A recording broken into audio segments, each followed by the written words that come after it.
பெண்களுக்கு என்ன எண்ணமா இருக்கலாம்னா, இந்த இடத்துல சுதந்திரமா தனியா வாழ்ந்து பழகிட்டும், இனிமே கிராமத்துக்கு போனா அங்க இருக்கிற ஸ்திரீகளை ஒத்துண்டு வாழணும் இல்லையோ, அதனால வேண்டாம்னு தோணும். புருஷர்களை பொறுத்த வரைக்கும் அங்க இருக்கிறவாளோட பேசுறதுக்கு ஆரம்பிச்சிருவா, கைகுலுக்கு ஆரம்பிச்சிருவா, உடனே பேச்சுவார்த்தை ஆரம்பிச்சிரும். ஆனா இந்த ஸ்திரீ அங்க போய் இன்னொருத்தரோட ஒத்துண்டு பழகிறதுக்கு ஆரம்பிக்கணும் இல்லையோ, அதுக்கு மட்டும் மனசு வர மாட்டேங்கிறது. அந்த மனசு வர வேண்டும், தர்மத்தை புரிந்து கொள்ள வேண்டும். எந்த குற்றமும் இதில் இல்லை. இப்போ உயர்ந்த மனசு படைத்து இன்னைக்கு ஆஸ்திக சிந்தை வளரணும்னா பெண்கள் வளர்ந்திருந்தால்தான், அவர்களுக்கு சிந்தனை இருந்தால் தான். ஒரு உபன்யாசம் நடக்கிறது, கோவிலில் உற்சவம் நடக்கிறதுன்னா பெண்கள் இல்லாட்டா ஆதரவே வராது. இன்னைக்கு உற்சவம் நடக்கிறதுன்னு சொன்னாலே பெண்கள் வர்றதுனால தான். உபன்யாசம் நன்னா இருக்குன்னா முதல்ல பெண்கள் தான் வந்து கேட்டுப்பா. இங்க இப்ப கணக்கெடுங்க, 2 பேர்ல யார் அதிகமா இருக்கான்னு பார்த்தால் எந்த உபன்யாசத்திலையும் பெண்கள் தான் அதிகம். அப்படியே முதல்ல சொல்றது, இந்த இடது பக்கம் பெண்கள் வலது பக்கம் ஆண்கள்லாம் பிரிச்சு விடாதீங்க, 3 பகுதி பெண்கள்னு பிரிச்சு விட்டுடுங்க, ஒரு மூலையில ஆண்களை நிறுத்தி வச்சிருங்க அப்படின்னு சொன்னா கேட்டுட்டு போயிடலாம். என்ன பண்றாள்னா, இந்த கடற்கரை சாலை இருக்கும் இல்லையோ, இந்த கடற்கரை சாலையிலே கார்த்தால வேளையில பார்த்தேன்னா மயிலாப்பூர் பக்கத்திலே இருந்து அந்த பக்கத்துக்கு கூட்டம் அதிகமாக போகும். அப்போ மட்டும் என்ன பண்றா, நடு வீதியில மஞ்சள் கோடு போட்டிருக்கோம் இல்லையோ, அதுல இருந்து இவ்வளவு தள்ளி அதுல இருக்கிறது எல்லாத்தையும் நடுவில் வச்சு விடுறான். அப்படின்னு இந்த பக்கம் போறதுக்கு 3 வழி பாதை, அந்த பக்கம் வர்றதுக்கு 1 வழி மட்டும் போரும். இது கார்த்தால வேளை. இதே சாயங்கால வேளையில மொத்த வண்டி அந்த பக்கத்துல இந்த பக்கம் நோக்கி போகும் இல்லையோ, அப்ப மஞ்ச கோட்டைக்கு இந்த பக்கம் தள்ளுறான்.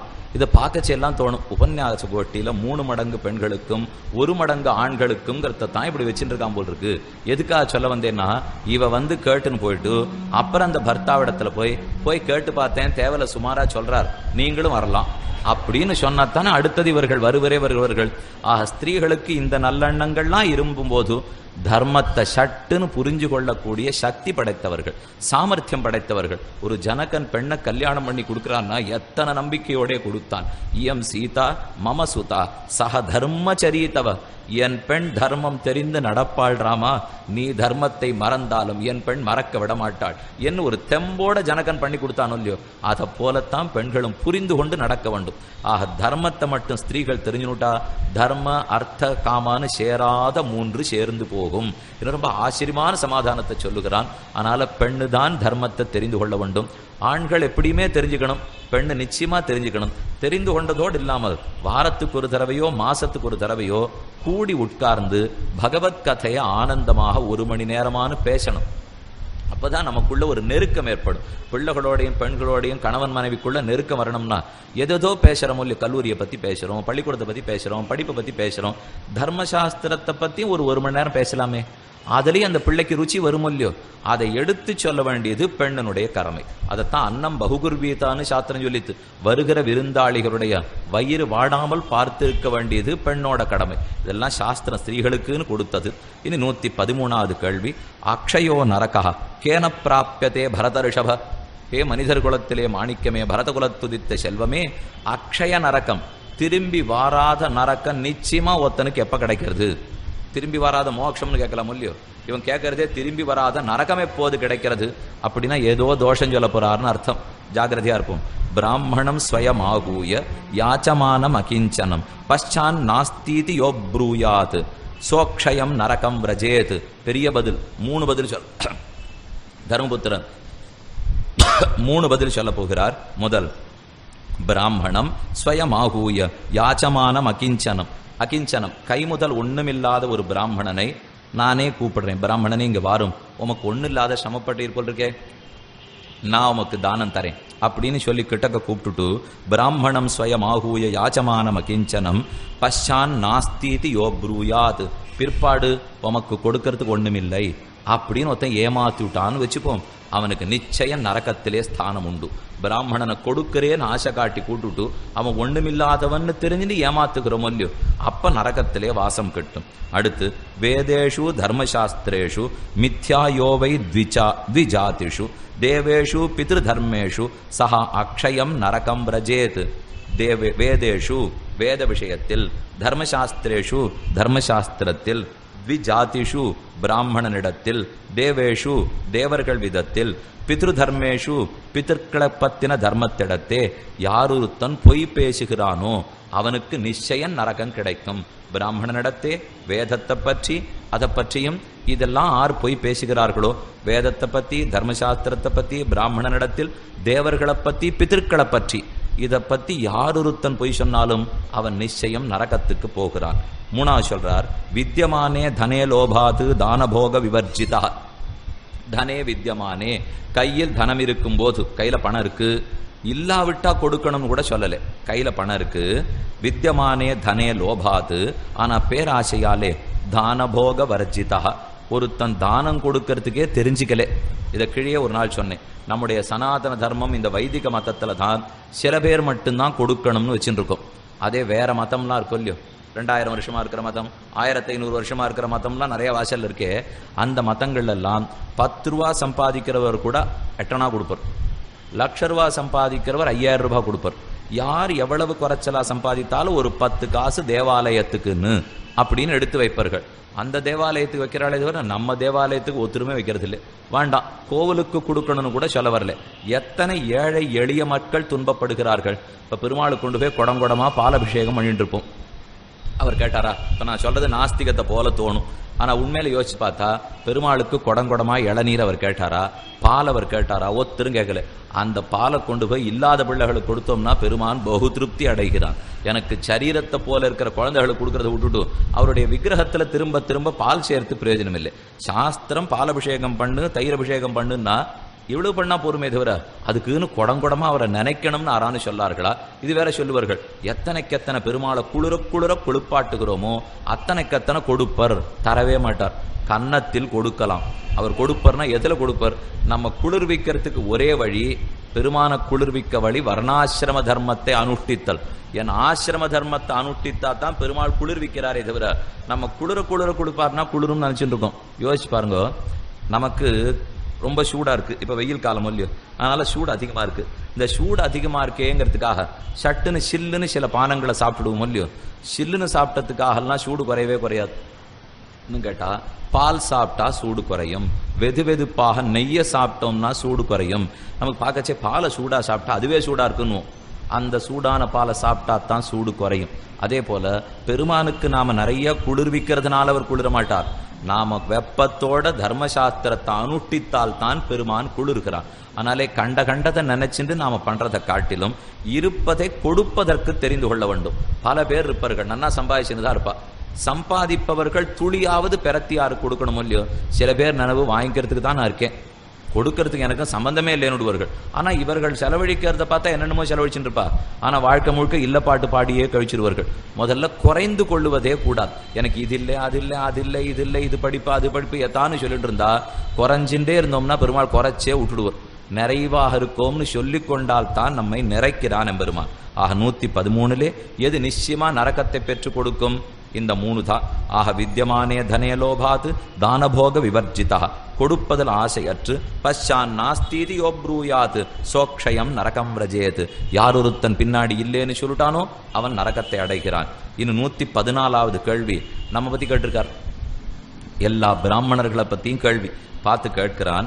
ராஜன் குலேன விருத்தேன ஸ்வாத்தியாயேன ஸ்ருதேனவா பிராமணியம் கேன பவதி பிரப்ரூஹ்யேதது சுனிச்சிதம். ஒருத்தன பிராமணன் எத்தாலே சொல்லுகிறோம்? குலேன விருத்தேன ஸ்வாத்தியாயேன ஸ்ருதேன. இந்த 4க்குள்ள எது பிராமணத்தை சாதிக்கும்? அவன் பிறந்த குலத்தாலேயா, அனுஷ்டானத்தாலேயா, கற்ற வேதத்தினாலேயா, அதன் பொருளை புரிந்து கொண்டபடியாலேயா?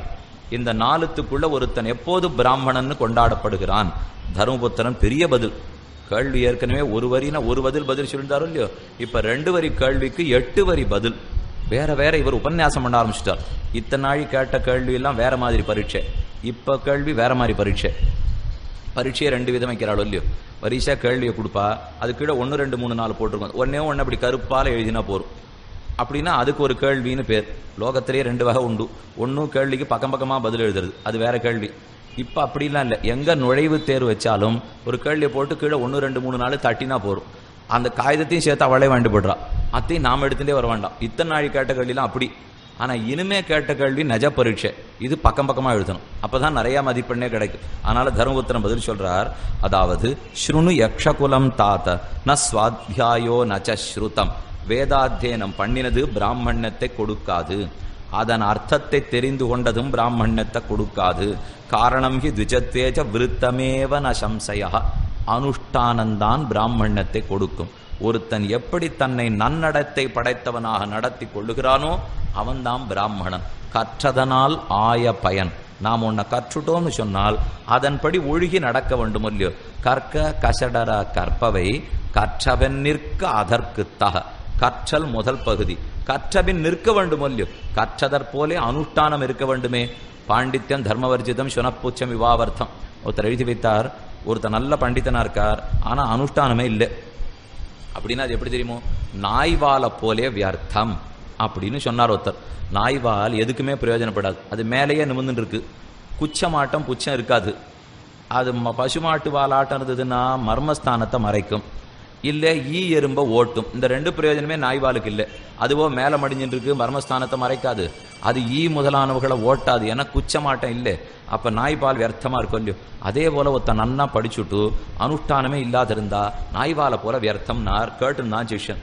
உடனே சட்டுன்னு எழுந்து ஆக்ஷேபிச்சுட்டான். சுவாமி, பகவானுடைய சிருஷ்டியில் ஒன்றும் வீணாக போகாதுன்னு நான் கேள்விப்பட்டிருக்கேன். ஆனா நீர் இப்ப இந்த நாய்வால் வீணுன்னு சொன்னீரே, அது போய் வீணா போகுமா? பெருமான் போய் ஒரு விஷயத்தை வீணா சிருஷ்டித்து போடுவான்னு அவன் ஆக்ஷேபிச்சான். ஆச்சாரியன் ரொம்ப சாமர்த்தியக்காரர். அவர் பதில் சொன்னார், ஒருத்தன் நன்னா படிச்சுட்டு அனுஷ்டானம் இல்லாதிருந்தா இதை போலேன்னு சொல்றதுக்கு லோகத்துல ஒரு வஸ்து வேணும் இல்லையோ, அதுக்குத்தான் நாய்வாலை சிருஷ்டித்தார்னார். ஏதானு ஒன்று காட்டுறதுக்கு திஷ்டாந்தம் வேணுமே. ஆக நம்மை போய் நாய்வால் ஆட்டம் இருக்கக்கூடாது. ஒருத்தன் குலத்தாலேயோ படிப்பாலேயோ அல்லது அதன் அர்த்தத்தை தெரிஞ்சுக்கிறதுனாலேயோ பிராமணன் ஆயிடுறது இல்லை. அவன் எப்போது அனுஷ்டானத்திலே கொண்டு வருகிறானோ அப்போது ஆகிறான். இதைத்தான் தமிழர்களும் சொன்னார்கள். பார்ப்பனன் பிறக்கொழுப்பம் முற்றக்கெடும். எது நாம் இருந்தாலும் மரப்பினும் ஓத்து கொழலாகும். பார்ப்பனன் பிறப்பொழுக்கன் முற்றக்கெடும். பிராமணன் மட்டும் ஒழுக்கத்தை மீறி நடந்துட்டான்னார் லோகமே படுத்து போகும். அதனாலே பிராமணன் இருக்க வேண்டிய நிலையில கஷ்டப்பட்டாவது இருக்கணும். எப்ப பிராமணர்களாக பிறந்தாலோ அப்பொழுதுலேருந்தே கஷ்டம் ஆரம்பம்தான். என்ன தெரிஞ்சுக்க வேண்டியது நிறைய, அனுஷ்டிக்க வேண்டியது நிறைய. கரணம் தப்பானா மரணம் ஏற்படட்டுமே. பெருமான் பார்த்து ஒரு மதிப்பையும் அதே போல நமக்குன்னு ஒரு அனுஷ்டானத்தையும் கொடுத்திருக்காருன்னு சொன்னால் இது இருமாப்பாலே சொல்லும் வார்த்தையே அல்ல. குலத்தாலே பிராமணன் உயர்ந்தவனாக ஆவதே அல்ல. அவனுடைய நன்னடத்தையாலே தான் ஆக்குறான். பிறப்பினால பிராமணனா இருந்து என்ன வந்துட போறது? நடத்தையால பிராமணனா இருக்கணும் இல்லையோ. திருமங்கையாழ்வார் ஒரு பாட்டுல சொன்னார், எங்க பிராமணன்னா எவ்வளவு தூரம் இருக்கு தெரியுமோ, துணைநூறு மார்பில் அந்தணர்னார். அப்படின்னா இந்த நூலை ஒன்று மார்பில் போட்டு இருக்க முடியும். இது எதுக்கு பிரயோஜனம்னு கேட்டா, சில பேர் பின்னாடி அரிக்கிறாப்பில் இருந்தா பிரயோஜனம்னு வருகள். அதை சொல்லலை பாழ்வார். இப்போ இது துணை நூல் மார்பினந்தனர்னு அரிக்கிறது சொரிஞ்சுக்கிறதுக்காக இல்லை, பிரம்ம முடித்து பிரம்ம ஞானத்துக்காகவேன்னு. ஆஹா ஸ்ருணியக்ஷகுலம் தாத்த ந சுவாத்தியாயோ நச்ச ஸ்ருதம். சுவாத்தியாயத்தாலேயோ ஸ்ருதத்தாலேயோ ஏற்படாது. காரணம் ஹி த்விஜத்வேச்ச விருத்தமேவ ந சம்சயா. அனுஷ்டானம் நன்னடத்தை முக்கியம். விருத்தம் யத்தனேன சம்ரக்ஷம். நன்னடத்தையை எத்தனம் பிரயத்தனப்பட்டு ரட்சித்துக் கொள்ள வேண்டும். பிராமணேன விசேஷதா, பிராமணனாலே ரட்சித்துக் கொள்ளப்பட வேண்டும். அக்ஷீண விருத்தோ நக்ஷீண விருத்ததஸ்து ஹதோஹதா. யார் ஒருத்தன் நடத்தையை விடாம இருக்கானோ அவன் முன்னேறி விடுகிறான். யார் நடத்தையை கைவிட்டு விடுகிறானோ அவன் தாழ்ந்தே போகிறான். மேல சொல்றார், படகாக பாடகாச்சைவ ஏச்ச அந்நே சாஸ்திர சிந்தகாக. படித்தவர்கள், படிப்பிக்கும் அவர்கள், சாஸ்திர விசாரம் பண்ணிட்டு இருக்கிறவர்கள், சர்வே வியசனினோ மூர்க்காக ந கிரியாவான் ச பண்டிதா. யார் ஒருத்தன் அனுஷ்டானத்துக்கு முயற்சி எடுக்காத போறாரோ அவர் படித்தோ படிப்பித்தோ விசாரம் பண்ணியோ ஒரு பண்ணியும் பிரயோஜனம் இல்லை. அவனுக்கு அனுஷ்டானம் தேவை, வைராக்கியம் தேவை, சாஸ்திர விசாரம் தேவை, இன்னொருத்தரை பத்தி குற்றம் சொல்லாமல் இருத்தல் தேவை, நல்வார்த்தை பேசுதல் மிக தேவை, சத்துவகுணத்தை வளர்த்து கொள்ளுதல் தேவை, கண்ட விஷயத்தில் ஆசை வைக்காமல் இருக்கல் தேவை, நேர்மையோட நடந்து கொள்ளுதல் தேவை. இது இத்தனையும் அடிப்படையா சொல்லிட்டு, சதுர்வேதோபி துர்விருத்தா சூத்ர அதிச்சோத்ராத் அதிரிச்சதே யஹ அக்னிஹோத்திர பரோதாந்தா ச பிராமண இதி ஸ்ருதா. 4 வேதங்களை கற்றிருந்தாலும் அவன் தாழ்ந்தவனை காட்டிலும் தாழ்ந்தவன். வேதத்தை மட்டும் கற்று பிரயோஜனம் இல்லை, அதோட நடத்தை இருக்க வேண்டும் இல்லையோ. ஆழ்வார் சாதித்தார், அமரவோர் அங்கமாறும் வேதமோர் 4 மோதி தமர்களில் தலைவராய சாதி அந்தணர்களேனும் நுமர்களை படிப்பராகில் நொடிப்போகிற அளவில் ஆங்கே அவர்கள் தாம் புலையர் போலும். உன்னுடைய அடியவர்களை யாரானும் தப்பு சொன்னால் பிராமண கத்திரிய வைசியெல்லாம் பார்க்கவே கூடாது. அடியவர்களுக்குள்ள எந்த ஜாத்தியில பிறந்திருந்தான்னு, எந்த குலத்துல பிறந்திருந்தான்னு, பகவத் பக்தர்களா ராமச்சந்திரனுடைய தொண்டர்களான்னு மட்டுமே தான் பார்க்க வேண்டும். அப்படி ஒருவேளை இதுல போய் பிராமணன் க்ஷத்திரியன்லாம் பார்த்துட்டு இருந்தால் பெருமானுக்கு அது பிடிப்பதே இல்லை. தன் பக்தர்களுக்கு நடுவிலே உயர்வு தாழ்வு பார்க்காமல் இருக்க வேண்டும். ஆகையாலே நாம் கற்றார் போலே நடப்பது மிக முக்கியமாகிறது என்று 114 கேள்வி பதில். 115வது கேள்வி, பிரியவச்சனவாதி கிம் லபதே. எல்லாருக்கும் பிரீத்தி ஏற்படும் பத்தி ஒருத்தர் பேசுறார், பிரியவச்சனவாதி, அவருக்கு என்ன கிடைக்கும்? பதில் சொன்னார், பிரியவச்சனவாதி பிரியோபவதி, எல்லாருக்கும் பிடிச்சவரா இருக்கார். பிடிச்சவரா பேசினா எல்லாருக்கும் பிடிச்சவரா இருக்கார். அதுக்குன்னு பொய் பேசணும்னு அர்த்தம் இல்லை. பிடிச்சவரா பேசணுங்கிறதுக்காக உண்மைதான் பேச வேண்டும். சத்தியம் ப்ரூயாது பிரியம் ப்ரூயாது நப்ரூயாது சத்தியம் அற்பிரியம் சத்தியம் பூதஹிதம் புரோக்தம்னு சொல்லுவார்கள். எல்லா ஜீவராசிகளும் நன்னா இருக்கணுங்கிறதுக்காக சத்தியம் பேசுகிறோம். ஒருத்தர் நல்ல வார்த்தையா பேசியிருந்தார்னா எல்லாருக்கும் பிரியமானவரா இருக்கார். ராமனை பத்தி வால்மீகி சொல்றார், மஞ்சு பாஷீச்ச ராகவா பூர்வபாஷீக ராகவா மிருதுபாஷீச்ச ராகவா. மிருதுவா பேசுவன், முன்னாடி பேசுவன், அழகா பேசுவன், நல்ல வார்த்தைகளோட தான் பேசுவன். ஆக ராமனை போல பேச்சு கற்றுக்கொள்ள வேண்டும். இனிய உளவாக இன்னாத கூறல் கனியிருப்பை காய் கவர்ந்தற்று. என்னதுக்காக இப்ப நல்ல சொற்கள் இருக்குச்சே தீய சொற்களை பயன்படுத்த வேண்டும். ஆகையாலே பிரியவச்சனவாதியாக இருக்க வேண்டும். இது ரொம்ப நாளா ஒரு ஸ்லோகம் உண்டு, வாங் மாதுர்யாது சர்வலோக பிரியத்துவம். வாக்கு மதுரமா இருந்ததுன்னா எல்லாருக்கும் பிரியமா இருக்கலாம். வாக் பாருஷ்யாது, ரொம்ப பருஷமா கடினமாவே பேசிட்டு இருக்கோம், கரடு முரடா பேசிட்டு இருக்கோம்னா சர்வலோக அப்பிரியத்துவம், எல்லா லோகத்துக்கும் அப்பிரியமா இருக்க வேண்டியதுதான். எதே போலன்னு 2 எடுத்துக்காட்டு சொல்றாரு பாருங்க. கோவா லோகே கோகிலஸ்ய உபகாரா. குயில் இந்த லோகத்துக்கு என்ன நல்லது பண்ணிடுத்து, கழுதை இந்த லோகத்துக்கு என்ன நல்லது பண்ணலேன்னு கேட்டார். இப்போ குயில் ஏதான் நமக்கு சொத்து கொடுத்துதா, இல்லை நமக்கு ஞானம் ஏதானு கொடுத்துதா? ஆனால் குயில்னா மட்டும் உடனே வசத்திங்கிறோம். கழுதைன்னா கழுதை கத்துறாப்பிலே, அது என்ன நம்மளுக்கு இப்போ அபகாரம் பண்ணித்து இன்னும் கேட்டால் கொஞ்சமான வண்ணானுக்கு சுமந்துட்டு போகிறதே கழுதை தான். அப்போ குயில்ன உடனே எல்லாரும் கொஞ்சறாளே, கழுதேன்ன உடனே எல்லாரும் வெறுக்கிறாளே, அது என்ன நமக்கு சொத்து கொடுத்தது, இது என்ன பிடிங்கன்னு படுத்துனா ஒன்றும் இல்லை. குரல் நன்னா இருக்கும் இல்லையோ, வார்த்தை நன்னா இருக்கு. பிரியவச்சனவாதிங்கிறதுனாலேயே குயிலுக்கு ஏற்றம். இது கேட்கறச்சே பயமா இருக்கும் இல்லையோ, அதனாலே இது பேசும்போதே இதற்கு கட்டம். அதனாலே கோகிலத்துக்கும் கர்தபத்துக்கும் குயிலுக்கும் கழுதைக்கும் பார்த்தால் நல்ல குரல்ல நல்ல பேச்சு பேசியே குயில் பேர தட்டின் படுத்தோம் இல்லையோ, அதனால நல்வார்த்தையும் பேச வேண்டும். 116வது கேள்வி, விமர்சித காரியகரஹா கிம் லபதே. நன்றாக விஷயத்தை ஆராய்ந்து ஆராய்ச்சி பண்ணி திட்டமிட்டு ஒருத்தன் காரியத்தை செய்கிறான், அப்படிப்பட்டவனுக்கு என்ன கிட்டும்? விமர்சித காரியகரஹா அதிகம் ஜெயதி. அவன் எடுத்த செயல் எப்போதும் வெற்றி பெறும். ஒரு விஷயத்தை எடுக்குவதற்கு முன்பாக நன்னாக திட்டமிட்டு இதை முடிக்கிற வரைக்கும் என்னென்ன இதில் தடையூறுகள் வரும், இடையூறு வரும், அதை எப்படி நாம சமாளிக்கலாம்ங்கிறத முன்னாடியே யோசிக்கிறானோ இல்லையோ. மேலும் இந்தந்த காரியத்தை என்னென்னார கொண்டுதான் செய்ய வேண்டும்னு ஏவுகிறானோ இல்லையோ, அப்படி காரியத்தை செய்தால் வெற்றி நிச்சயம் கிட்டும். எல்லாத்த விட இந்த காரியத்தில் வெற்றி கிட்டுறதுக்கு பகவானை தியானிக்கிறான் இல்லையோ, அவனுக்கு வெற்றி கிட்டுகிறது. அதிகம் ஜெயதி. ராமன் சுக்ரீவனுடைய தோழமை பூண்டான். உடனே வாலி கேள்வி கேட்கிறான். வாலி ராமன் கொல்லுட்டான். வாலி கீழே விழுந்திருக்கான். 2 நிமிஷத்துல பிராணம் போகுது. இப்போ வாலி ராமனை பார்த்து கேட்கிறான், ராமா சீதை கிடைக்கணும்னா சுக்ரீவனை போய் நண்பன்னு சொல்லுண்டியே, எங்கிட்ட வந்திருந்தியானா என்னை கண்டாலே ராவணனுக்கு பயம். நான் கூப்பிட்டு சொல்லியிருந்தாலே சீதையை கொண்டு கொடுத்துருப்பேன். ஒருவேளை அந்த நாள் அது இருந்திருக்காது. இல்லைன்னா இந்த நாளாக இருந்திருந்ததுன்னா கையில் ஒரு தொலைபேசி வச்சுட்டே இருக்க முடியும். ராமா நீ எங்கிட்ட வந்து சொல்லிருந்தியானா அதில் கூப்பிட்டேன்னா ராவணன் உடனே உங்ககிட்ட கொண்டு விட்டுருப்பறேன்னு சொல்லியிருப்போம். அந்த நாள் இல்லை போல் இருக்கு. வாலி சொல்லி அனுப்பிச்சிருந்தா கூட ராவணன் கொண்டு விட்டுருப்பானா. ராமனை பார்த்து வாலி கேட்கிறான், சிங்கத்தை ஒரு யானை அடைக்க வேண்டும் என்னால் சிங்கத்தின் காலில் விழுவியா இல்லை முயல் குட்டி காலில் விழுவியா? யானையாட்டம் இருக்கிற ராவனை அடக்க சிங்கமாட்டம் இருக்கிற வாலியான என்னை பற்றுவாயா அல்லது முயல் குட்டியா இருக்கிற சுக்ரீவனை பற்றுவியா? காரியத்துல சாமர்த்தியம் இல்லை போல் இருக்கே உனக்கு அப்படின்னு வாலி கேட்டான். ராமன் ரொம்ப ஆச்சரியமா பதில் தெரிவிக்கிறார், இல்ல வாலி நீ சொன்னது தப்பு. ராஜநீதி தர்மசாஸ்திரம் கூட்டநீதி என்ன தெரியுமோ சொல்றது, எனக்கு யார் நண்பனோ நண்பனுக்கு விரோதி எனக்கு விரோதி, நண்பனுக்கு நண்பன் எனக்கு நண்பன், விரோதிக்கு விரோதி எனக்கு நண்பன். அப்படி பார்த்தா எனக்கு இப்ப ராவணன் விரோதியோ இல்லையோ, ராவணனுக்கு வாலி நீ நண்பனோ இல்லையோ, அப்ப நீ விரோதி. உனக்கு சுக்ரீவன் விரோதியோ இல்லையோ, அப்ப அவன் தான் நண்பன். இந்த கணக்குப்படிதான் நான் நட்பு ஏற்படுத்திக்கணுமே தவிர நீ சொல்ற கணக்குப்படியெல்லாம் நான் நட்பு கொள்ள முடியாது என்று பகு சாமர்த்தியமாக பேசினார். ஒரு காரியத்தை ஆராய்ந்து செய்கிறான் என்னால் அவனுக்கு வெற்றி கிட்டுகிறது. 114 கேள்வி, பகு மித்திரகரஹா கிம் லபதே. நிறைய நண்பர்கள் இருக்கா, அவனுக்கு என்ன கிடைக்கும்? பகுமித்திரகரஹா சுகம் லபதே, அவனுக்கு சுகம் கிட்டும். நல்ல நண்பர்களாக இருப்பின் அது அங்க இல்லை. நீங்க சேர்த்து விடுங்க. ஏன்னா அவர் ஏதோ நல்ல நண்பர்கள் நினைச்சுன்னு சொல்லிவிட்டார். நான் நிறைய நண்பர்கள்ங்கிறதுக்காக தீய நட்பு கூடா நட்பை சேர்த்து வச்சுன்னா சுகம்லாம் கிடைக்காது. மேலும் நிறைய நண்பர்கள் இருந்தால் என்ன கிட்டும்னா கடன் கிட்டும், அதுவும் ஏற்படலாம். ஏன்னா அவாவா எனக்கு கொஞ்சம் கைமாத்து கொடுன்னு கேட்கறதுக்கு ஆரம்பிச்சுட்டாள்னா இது 10 ரூபா நீ கொடு, நான் 10 ரூபா திரும்ப கொடுக்குறேன்னு ஆரம்பிச்சுட்டா அதுக்காக நட்பல்ல. கஷ்டம் வரும்போது நண்பர்கள் உதவுவதற்காக, தவறான பாதையில் நடக்கறச்சே இடித்துரைத்து திருத்துவதற்காக. ஆகையாலே பல நண்பர்கள் இருந்தால் சுகம் ஏற்படுகிறது. ராமன் அதுக்குத்தான் ஊரை விட்டு வெளியிலேயே போனார். கங்கா குலத்தில் ஒரு நட்பு, பம்பா தீரத்தில் ஒரு நட்பு, கடற்கரையில் ஒரு நட்பு. கங்கா குலத்திலே குகனோடும், பம்பா தீரத்திலே சுக்ரீவனோடும், கடற்கரையில் விபீஷணனோடும் தோழமை பூண்டான். பல தோழர்கள் இருந்தால் சுகிக்கிறான். 118வது கேள்வி. தர்மரதா கிம் லபதே கதைய. தர்மத்திலே ஆசை படைத்தவன் எத்தை அடைகிறான்? தர்மபுத்திரா சொல். பிள்ளைய பார்த்து கேள்வி கேட்கறச்சே, ஏ தர்மபுத்திரனே, தர்மத்தில் ஆசை உடையவன் எதை அடைகிறான்?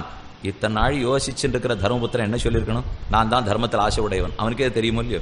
கேள்விக்கெல்லாம் பதில் சொல்லிட்டு இருக்கார். இவர் சொல்லிட்டு இருக்கிறது என்ன நிலையன்னு யோசித்து பார்க்கணும். கண் முன்னாடி 4 தம்பிமார்களும் மரணம் அடைந்து விழுந்திருக்கிறார்கள். எவனோர்த்தன் ஏதோ கேள்வி யாருக்காகவோ கேட்டு இருக்கான். ஆனா அதை பத்தி கவலைப்படாமல் துல்லியமா நினைச்சுன்னு பதில் சொல்லிட்டு இருக்கானோ இல்லையோ, அதுவே தர்மத்தில் ஆசை இருக்குன்னு அர்த்தம். கீழே நாம பார்த்தோம். என்ன நிலைமையாக இருந்தாலும் இவனை பிரியமானவன் அவனை விரோதி நினைக்காமல் பதில் சொல்ல வேண்டும். நான் தான் உன் தம்பியை கொன்னு இருக்கேன்னு சொல்லியிருக்கான். தம்பி எழுந்திருக்க போறான்னு தர்மபுத்திரனுக்கு தெரியாது. அவனை பொறுத்த வரைக்கும் இப்ப மரணம் அடைந்தது தானே, கொன்னது யக்ஷன் தானே. ஆனா அந்த யக்ஷன் கேள்வி கேட்டுருச்சே சொல்லிட்டு இருக்கானோ இல்லையோ, அவன் மனசுல என்ன தெரியுமா? தர்மம் ஓடுறது. தன்னுடைய குளம் என் சொந்தமானது, என் கேட்ட கேள்விக்கு பதில் சொல்லுன்னு சொல்லியிருக்கச்சே என் தம்பினா தப்பு பண்ணிவிட்டான். ஆக தவறு இவர்களிடத்தில் இருக்கும்போது அவரை நொந்து கொண்டு பிரயோஜனம் இல்லை. யக்ஷன் வாய்ப்பு கொடுத்தான், ஆனா தம்பிகள் தான் தப்பு பண்ணியிருக்கார்கள். பார்ப்போம், பகவானை நம்புவோம் என்கிற விசுவாசத்தோட தானே தர்மபுத்திரன் பதில் சொல்லிருக்கார். இப்ப கேட்கிறார், தர்மத்தை அறிந்தவனாக இருப்பின் தர்மத்தில் ஆசை இருக்கிறவன் எத்த அடைகிறான்? தர்மபுத்திரன் உடனே என்ன தெரியுமா சொல்லியிருக்கணும்? என்னை போல் இருந்து தம்பிகளை இழக்கிறான் அப்படின்னு பதில் சொல்லியிருக்கணும். ஆனா அவர் சொல்லலை. இப்போ எவ்வளவு அழகா சொல்றார். யஸ்ய தர்மரதா ச கதிம் லபதே. அவன் நல்ல கதியை அடைகிறான். ஒருத்தன் தர்மத்தில் ஆசை படைத்தவனாக இருந்தால் மிக உயர்ந்த கதியை அடைகிறான். என்னை பொறுத்த வரைக்கும் என் தம்பிகளுக்கும் உயர்ந்த கதி, எனக்கும் உயர்ந்த கதி. என் தர்மத்தில் விடாத பற்றோடு இருந்தானோ இல்லையோ, ஒரு கண்ணன் இவனை தர்மத்திலிருந்து துளி மாத்தி அஸ்வத்தாமா ஹத குஞ்சரஹா சொல்ல வைக்கிறதுக்குள்ளே கண்ணன் பட்ட பாடு அவருக்கு தெரியும். ஆனாலே தர்ம மார்க்கத்திலிருந்து யுதிஷ்டிரன் ஒரு நாளும் பெறட மாட்டான். இனி 119வது கேள்வி. கோ மோதத்தே. ஆக தர்மத்தை பத்தி பார்த்தோம். தர்மம் சுகம் கொடுக்கும், நல் நடத்தை நல்ல கதி ஏற்படுத்தி கொடுக்கும். 119 கோ மோதத்தே. யார் ஆனந்தப்படுகிறான்? யார் சுகமா இருக்கான்? சந்தோஷமா யார் இருக்கார்? இது கேட்ட கேள்வி, இந்த பதில கேட்டீங்கன்னா ரொம்ப ஆச்சரியப்படுவீர்கள். அவன் சொல்றான், யாரொருத்தன் கடன் வாங்காதவனாய், யாரொருத்தன் பிழைப்பு தேடி தன் தேசத்தை விட்டு மற்றொரு தேசத்துக்கு போகாதவனாய், யாரொருத்தன் கீரையும் தயிரும் மோர் பிரசாதத்தையோடையாவது பகலில் 12 மணியிலிருந்து 2 மணிக்குள்ளே சமைத்து உண்ண முடிந்தவனாக இருக்கிறானோ அவன் ஆனந்தப்படுகிறான். இதுதான் தர்மபுத்திரன் சொன்ன பதில். எனக்கு வேலை வாய்ப்பு வேணுங்கிறதுக்காக என் நாட்டை விட்டு புறத்தியார் நாட்டுக்கு போனேன்னா அப்ப இந்த நாடு துர்தசையை நோக்கி போறதுன்னு அர்த்தம். நான் இருக்கிற இடத்துல எனக்கு வேலை வாய்ப்பு இருக்க வேண்டும். அதை விட்டுட்டு இன்னொரு இடத்துக்கு போனேன்னு சொல்லிவிட்டால் நாடு குறைஞ்சிட்டு போறது, க்ஷீண தசை அடையிறதுன்னு அர்த்தம். நான் கடன் வாங்கினேன்னா அப்ப இருக்கிறது போர்லே மேற்கொண்டு ஆசைப்படுறேன்னு அர்த்தம். எனக்கு வரவுக்கு மேல செலவு இருந்தா தானே கடனை வாங்க போறேன். அப்ப ஆசை அடக்க தெரியலேன்னு அர்த்தம். ஒருத்தன் மத்தியான உணவுக்கு பஞ்சபக்ஷங்கள் தேவையில்லை. ஒரு கீரையும் பிரசாதத்தையும் சமைத்து 12லேருந்து 2க்குள்ள சாப்பிட்டு முடிச்சுட்டானால் அதிலிருந்து கார்த்தால 7:30க்குள்ளேன்னு தெரியுது. அதனால 12 மணியிலிருந்து 2 மணிக்குள்ள சாப்பிட்டு முடிச்சுட்டானால் அவன் தான் சுகி, அவன் தான் ஆனந்தப்படுகிறான். பஞ்சமேகனி ஷஷ்டேவா சாகம் பச்சதி ஸ்வே கிருஹே அனனி ச அப்ரவாசி ச ச வாரிச்சர மோதத்தே. இவன் தான் ஆனந்தப்படுகிறான். பஞ்சமேகனி ஷஷ்டேவா, இது கணக்கு போட்டுனா முகூர்த்த கணக்கிலே மத்தியானம் 12லேருந்து 2 மணிக்குள்ளே. சாகம் கீரை, பச்சதி ஸ்வே கிருஹே கீரையை மட்டும், கீரை மட்டும் சாப்பிட போறோமா? பிரசாதத்தோட கீரைன்னு வச்சுங்கோ. ஆக கீரையும் பிரசாதமும். அனனீச்ச அப்ரவாசீச்ச கடன் வாங்காதவனாயும் தன் வேலை வாய்ப்புக்காக மற்றொரு தேசத்தை தேடி போகாதவனாயும் இருந்தால் வாரிச்சர மோதத்தே, அவன் ஆனந்தப்படுகிறான். அடுத்து 120வது கேள்வி. கிம் ஆச்சரியம். எது லோகத்தில் ஆச்சரியம்? அவன் பதில் சொல்றார், ஆச்சரியமா, என்னுடைய சரீரத்தில் இருக்கிற 9 துவாரங்களும் திறந்தே கிடக்கிறச்சே இன்னும் இந்த ஆத்மா வெளியில போகாத உள்ள உட்காண்டிருக்கார் பார். அதுதான் ஆச்சரியம்னா தர்மபுத்திரன். வாஸ்தவம் நன்னா சொல்லிட்டு எது பரமாச்சரியம் மேலே கேட்டாவும் இது ஆச்சரியம், இதுக்கு மேலே எது ஆச்சரியம் எது தெரியுமோ? போறவாள்லாம் போயிட்டே இருக்க போறா, மிச்சம் இருக்கிற நாங்க சாஸ்வதமா இருந்துட்டே இருக்க போறோம் இவன் நினைக்கிறான் பார். அதான் இன்னும் பரமாச்சரியம்னா. போறவர்கள் இப்படித்தான் பிராணம் போயிட்டு இருக்கும், மிச்சம் இருக்கிற நான் நிச்சயம் இருப்போம். ஸ்லோகத்தை பாருங்க. கிம் ஆச்சரியம் அஹன்யஹனி பூதானி கச்சந்தீக யமாலயே. அஹன்யஹனி நாள்தோறும் ஓரொரு நாளும் கச்சந்தீக யமாலயே யமத்தின் ஆலயத்தை நோக்கி மக்கள் போகிறார்கள். சேஷாக ஸ்தாவரமிச்சந்தி கிம் ஆச்சரியம் அத்தப்பரம். சேஷாக மிச்சப்பட்டவர்கள் ஸ்தாவரமிச்சந்தி தாங்கள் எப்போதும் சாஸ்வதமாக இருக்க போவதாக ஆசைப்படுகிறார்கள். ஸ்தாவரத்துவம்னா எப்பவுமே உயிரோடு இருக்கிறது. சேஷர்கள்னா மிச்சப்பட்டவர்கள். இதுக்கு விசேஷமா அபிப்பிராயம் சொல்லுவா. சேஷாகனா மிச்சப்பட்டவர்கள் அல்ல, வாககத்வேன சேஷாக. ஒருத்தன் போறச்சே 4 பேர் தூக்கின்னு போறாளோ இல்லையோ, இந்த தூக்கின்னு போறவன் தான் சேஷன்.